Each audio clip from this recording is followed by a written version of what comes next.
Sit still for a second. Think about everything you know right now. What actually matters and what doesn't? What drains you and what lights you up? The mistakes you'd never repeat.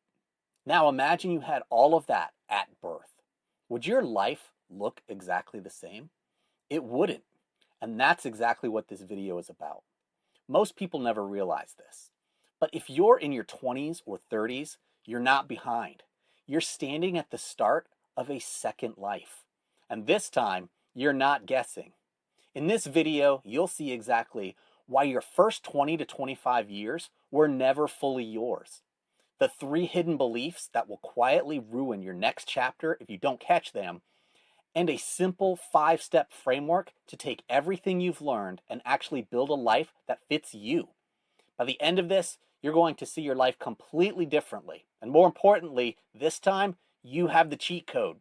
This may just be your next step.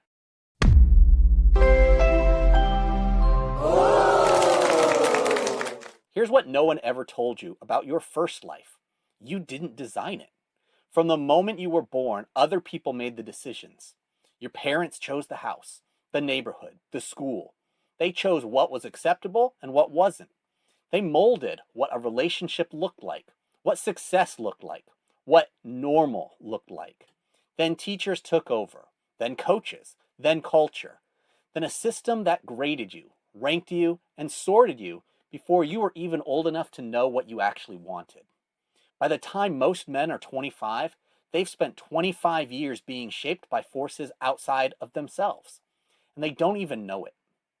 They've adopted beliefs about money that came from their parents' anxiety. They've chosen careers based on what someone told them was responsible. They've quietly limited themselves based on rules they never consciously agreed to. The first 25 years of your life were, in many ways, a program installed by other people without your consent. And that's not an accusation. The people who shape you mostly meant well, but meaning well isn't the same as being right for you. Before I show you how to build your second life, the one that's actually yours, I need to clear up 3 myths about what will stop you before you even start. Myth number 1, the first chapter defines the whole book. This is the most damaging belief in personal development. The idea that wherever you started determines where you're going, because it doesn't.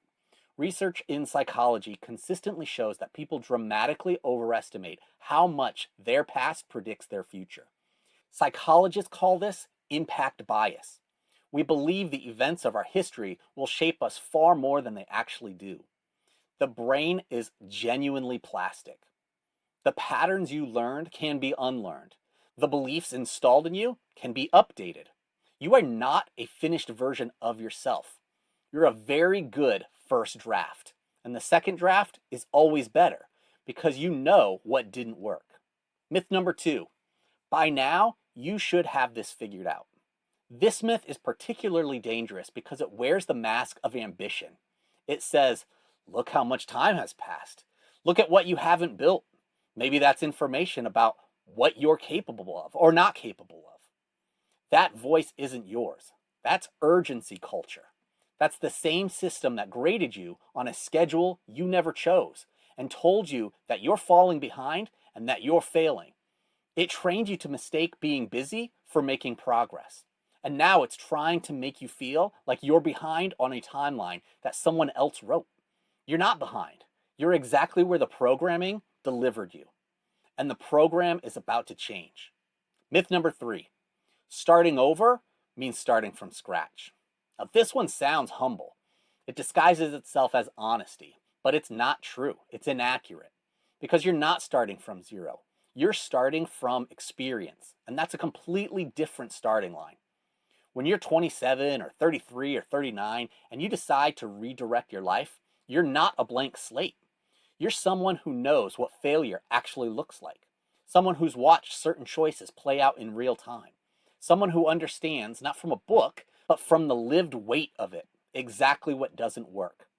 That isn't baggage. That is your cheat code. And that's what makes your second life more powerful than the first. Here's the framework. 5 steps for building the life that's actually yours. Step 1, Audit the programming. Before you can write a new story, you need to understand who wrote the old one. Take a piece of paper and at the top write, "I believe I should," and then finish the sentence 10 times. Don't think too hard. Just write what comes first. Then go back and ask one question about each answer. Did I choose this, or did someone else install this in me? You'll be surprised how many of your personal beliefs were never personal at all. They were hand-me-downs, someone else's expectations wearing your name tag. The audit doesn't mean everything you were taught is wrong. Some of it is exactly right.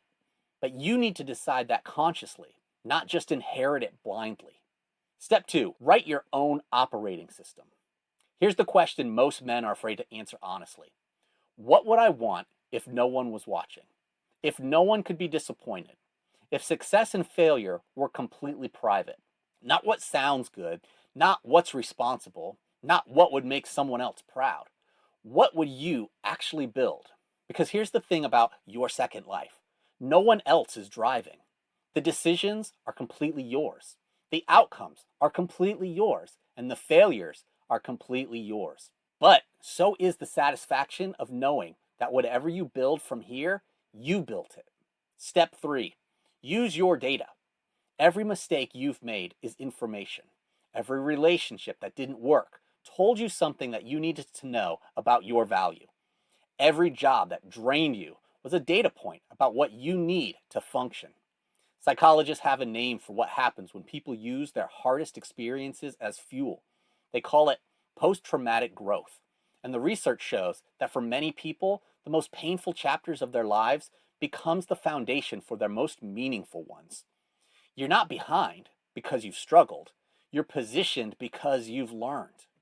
Step 4, choose one next step. Not 10, just one.